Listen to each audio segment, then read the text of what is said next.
고 그 노래를 만들었다고 합니다. 한번 들어보도록 하겠습니다. This is a shot at the yes, talking about biopia.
네. 영상에서는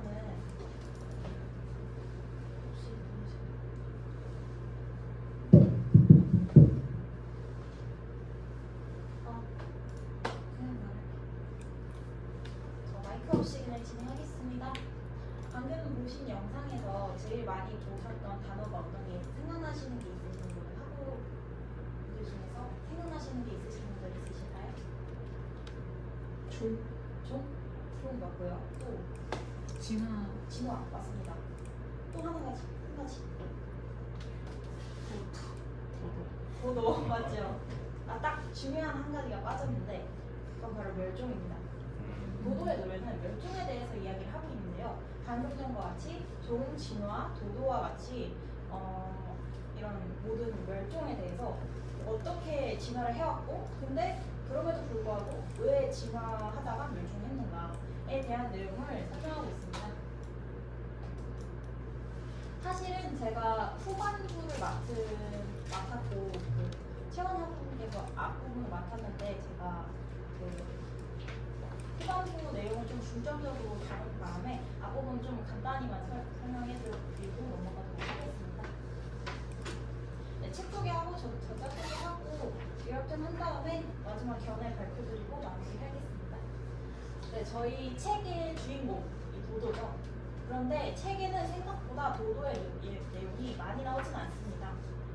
도도 말고 다른 생명체들이 많이 나오는데요. 그 중에서 멸종된 이야기들, 아니면 또 이 섬에서는 다양한데 이 섬에서는 다양하지 않은가, 이 섬에서는 이 생물이 굉장히 많은데 또 이 섬에서는 없는가에 대해서 이야기를 하고 있습니다. 그래서 책 소개를 간단히 들어가자면요. 네, 도도의 노래는 데이비드 컨맨이 생태학자가 저술을 한 내용이고요. 그리고 도도새가 멸종한 사례를 중심으로 이야기하고 있습니다. 그리고 이제 환경 파괴나 이런 것을 하지 말자. 조금 우리가 어떻게 해야 환경 파괴를 덜 하는가에 대해서 마지막에 이야기를 하고 있고요. 마지막으로 이제 지리학, 생물 지리학에 대해서 중점적으로 다루는데 옆에 보시면 성생물 지리학의 중요성이라고 나와 있는데 이 데이비드 컨맨은 생태학자입니다. 그런데 그 중에서도 이제 섬에 대한 것을 위주로 중점으로 이야기해서 이 도도의 노래에다가 실었는데요. 보시면 이거는 육지가 아니라 섬이잖아요. 근데 섬이면 섬 하나만 있는 게 아니라 여러 가지 섬이 다닥다닥 붙어 있습니다. 그게 바로 섬이죠. 혹시 섬 딱 하나만 딱 떨어져 있는 섬 보셨나요? 아시고 계신 섬 있으신가요? 제주도요. 근데 생각보다 제주도에도 옆에 떨어진 섬이 2개가 있다는 걸 알고 계시나요? 마라도 아니면 어디지? 우도. 네, 맞아요. 추자도 우도 맞습니다. 다들 역시 제주도민이라서 제주도민 아니시지만 잘 알고 계시는데요. 네, 맞습니다. 그 모든 섬에는 각종 작은 섬이 분포해 있습니다. 그래서 섬에서도 작은 섬들, 그러니까 우도나 추자도에는 우리 제주도에 있는 생물들이 없을 수도 있어요. 근데 이게 왜 없을까에 대해서 설명을 하고 있고요. 마지막으로 멸종과 진화에 대해서 이야기합니다.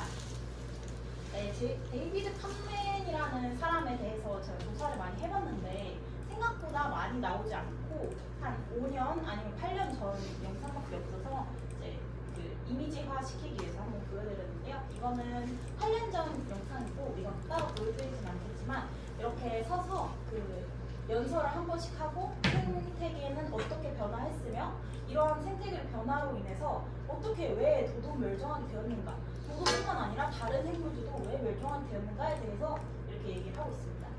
그래서 가장 최신 영상은 이렇게 앞에 보시면 5년 전으로 쓰여있죠. 제가 찾은 가장 최신 영상이 이거밖에 없어서 5년 이후에는 이제 따로 활동을 하지 않고 계시고, 네, 데이비드 컨맨은 1948년에 태어나셔서 현재까지도 살아 계신 상태이십니다.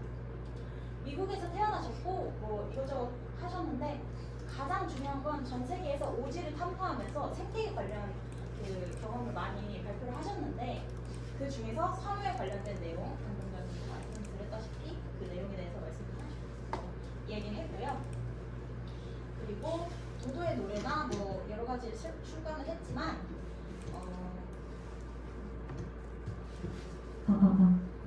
마이크로 하는 게 더 편하실까요? 네.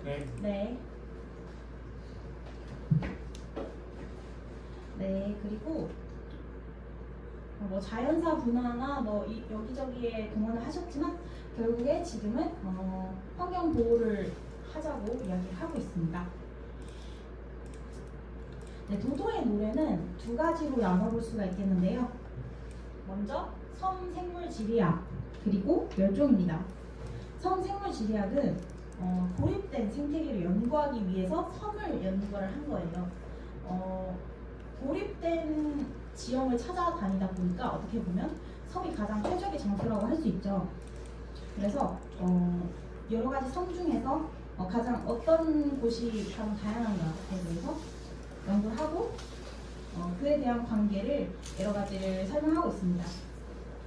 그리고 뭐 예를 들어서 섬이 넓으면 넓을수록 많은 종이 태어난다 라고 하는 구절이 있는데요. 넓고 또 거리가 멀면 멀수록 얘네가 이 관계가 적어요.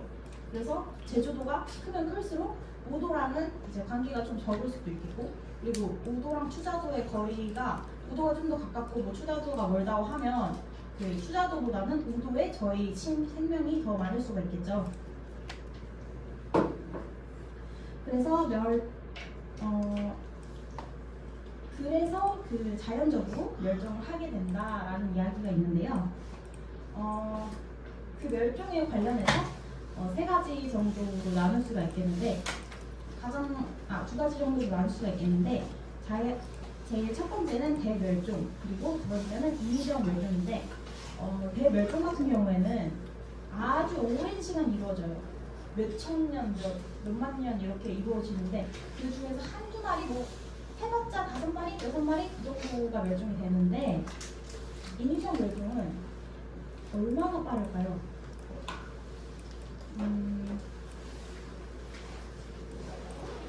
책에서 읽기에 좀 가능한데 훨씬 더 빠른 속도로 멸종이 된다고 합니다. 이러한 내용을 중점적으로 설명드리도록 하겠습니다. 제가 앞부분은 맞지 않아서 이 부분 간략하게만 설명드리겠습니다. 챕터 1은 진화 멸종의 비밀 그리고 선의 중요성을 강조하면서 윌리스라는 분이랑 같이 이거를 탐구했다는 내용이 나와요. 그래서 노아의 방주 이론이나 여러 가지 이론을 설명을 하면서 격리되면서 얼마나 격리되어야 이게 어떤 생물들이 더 많이 일어나는지 그리고 시간에 따라서 얼마나 많은 시간이 지나야 이 생물들이 다양해지는지 생물들이 번식해서 얼마나 다양성이 높아지는지에 대해서 얘기를 하고 있고 또 대륙도와 다양도 차이도 얘기했습니다. 그리고 챕터 2에서는 새로운 생태계나 선 포유류의 특징, 코모도 왕 도마뱀의 사례 등을 여러 가지 이야기를 하고 있는데 챕터 2, 3, 4 가면서 계속해서 뭔가 중점적인 하나의 내용을 이야기하는 게 아니라 스토리적인 내용을 이야기하는 게 아니라 사례를 가지고 코모도 왕 도마뱀은 이러했는데 여기서는 이런 만큼 다양했는데 또 이 섬에서는 그렇지 않아. 그리고 이만큼 격리하니까 이 코모도 왕 도마뱀이 멸종하려고 해.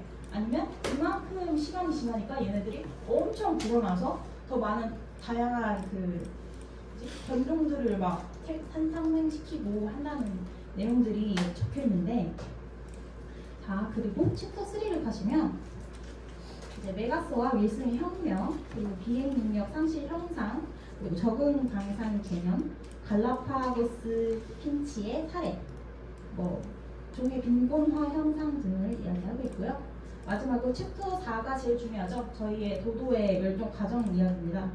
그래서 도도는 어쩌다가 멸종을 하게 되었는가에 대해서 얘기하고 있고 그리고 하와이 조류도 많이 멸종했어요. 그래서 왜 멸종했는가에 대한 내용을 이야기하고 있습니다. 그리고 여기에서 빠졌는데 제 텍스트를 한번 봐주실 수 있을까요?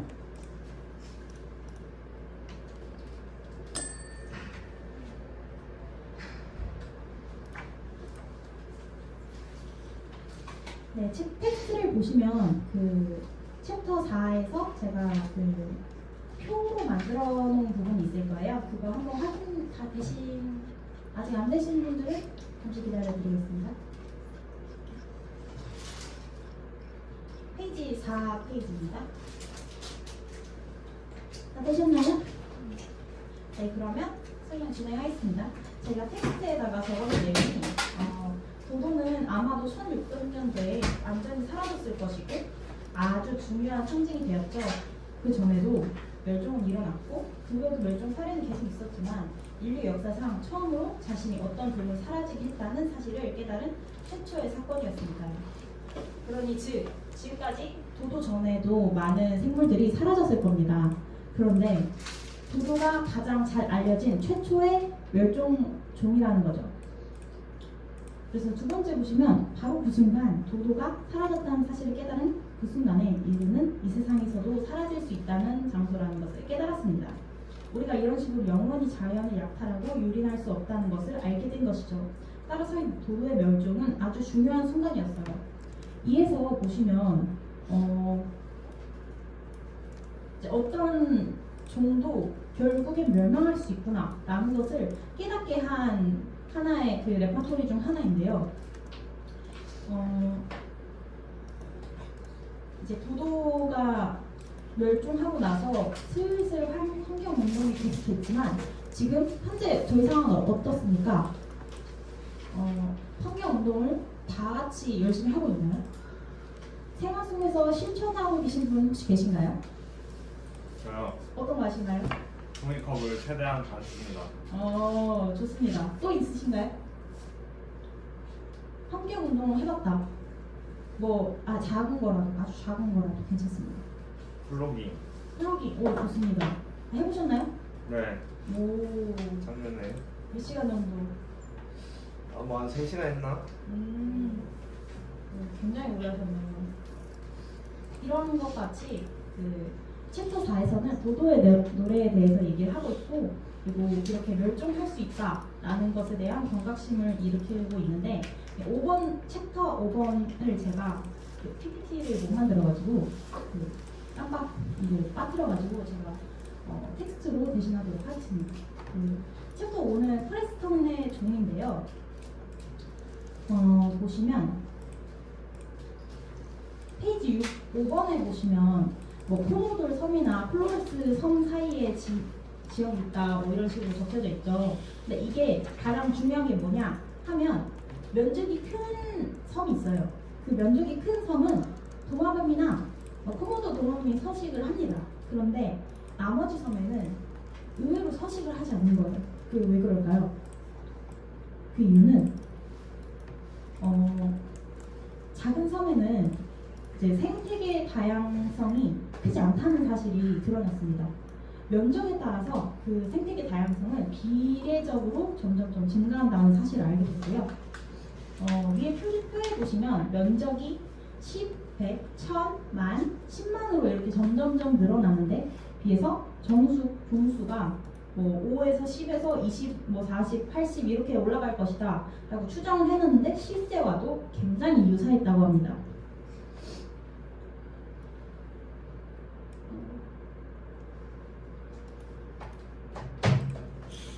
네, 그래서 제가 맡은 부분 이제부터 설명하겠습니다.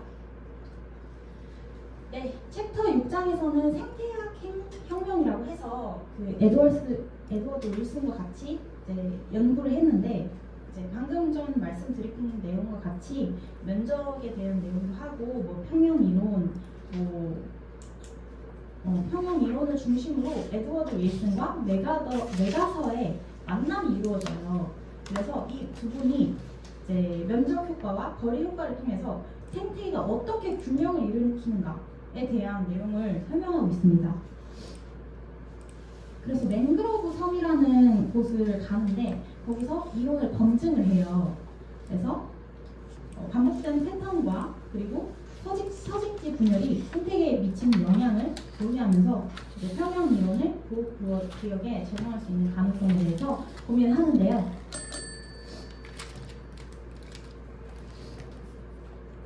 그 다음 챕터로 가시면 그 아마존의 고슴도치라고 해서 아마존에서 큰 실험을 하나 진행을 합니다. 이제 최소 임계 면적 개념이라고 해서 이제 여기 보시면 생존 가능한 최소의 서식지는 어느 정도가 되는지, 얼마나 커야 이게 얘네들이 새로운 종이 발생을 하는지에 대한 내용을 얘기하고 있습니다. 그리고 단일 대형이나 다수 소형 보호구역 이런 얘기를 하고 있는데 이건 약간 이론적인 내용이라서 간단히만 얘기를 드리자면 SOLOSS 논쟁이라고 해서 그 시몰로프랑 아벨이 계속 반론을 해요. 근데 생태가 보호가 필요하다 이런 멸종이 있는데 우리는 이걸 어떻게 해야 된다라는 내용을 하고 있습니다. 그래서 8장에 가시면 이제 마다가스카르나 아니면 아날라 마자오트라라는 삼림에 대해서 이야기를 합니다. 여러 가지 삼림을 얘기를 하면서 이제 보호구역은 굉장히 보호되어야 한다. 보호되지 않으면 이건 바로바로 멸종해버린다라는 내용을 하고 있습니다.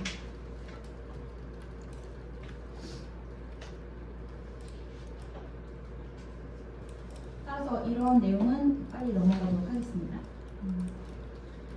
그래서 멸종위기 종을 보존하기 위해서 다양한 내용을 노력을 하고 있고요. 또 생태계가 파편화가 되어 있어요.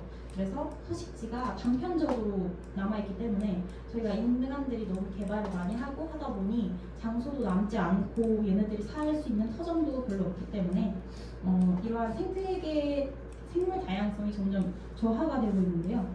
여러분들 이번에 벌이 사라진 사건 다들 알고 계시는가요? 벌 실종 사건이라고 해서 최근에 일어난 일인데 저희 주변에 보시면 막 벌이 꿀벌들이 날아다녀야 되는데 그게 잘 안 보이는 거예요.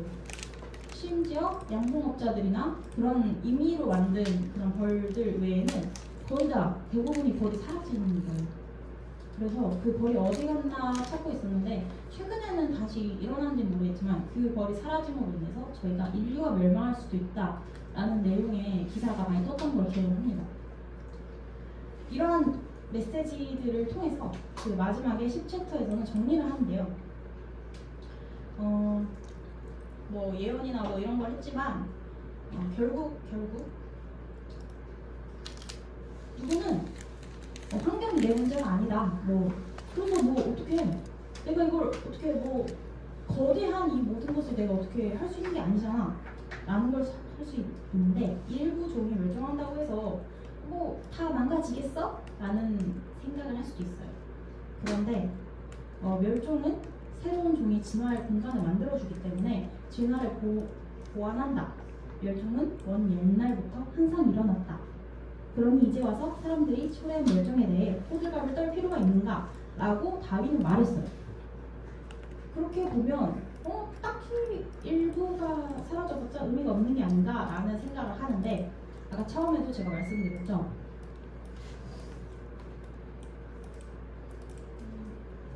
멸종의 유형은 두 가지로 나뉘는데 대멸종 그리고 인위적 멸종입니다. 대멸종은 100만 년에 한 번 아니면 100만 년에 한 10종 미만의 종이 사라지지만 저희 인위적으로 멸종을 한다면 지금 새로운 종의 추가가 그 속도를 따라잡지를 못해요. 그래서 훨씬 더 지구가 악화가 되는 거죠.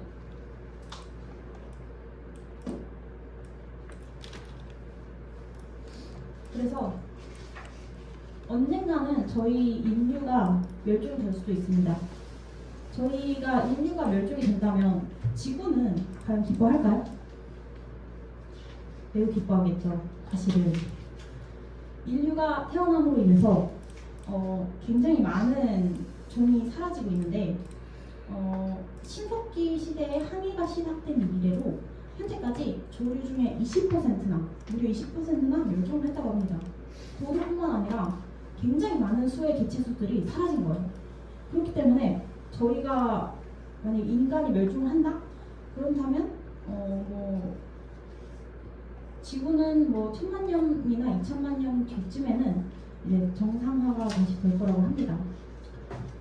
어떻게 보면 마음이 아픈 얘기죠. 인간이 지구에게 좀 백해무익하다라는 소리니까요.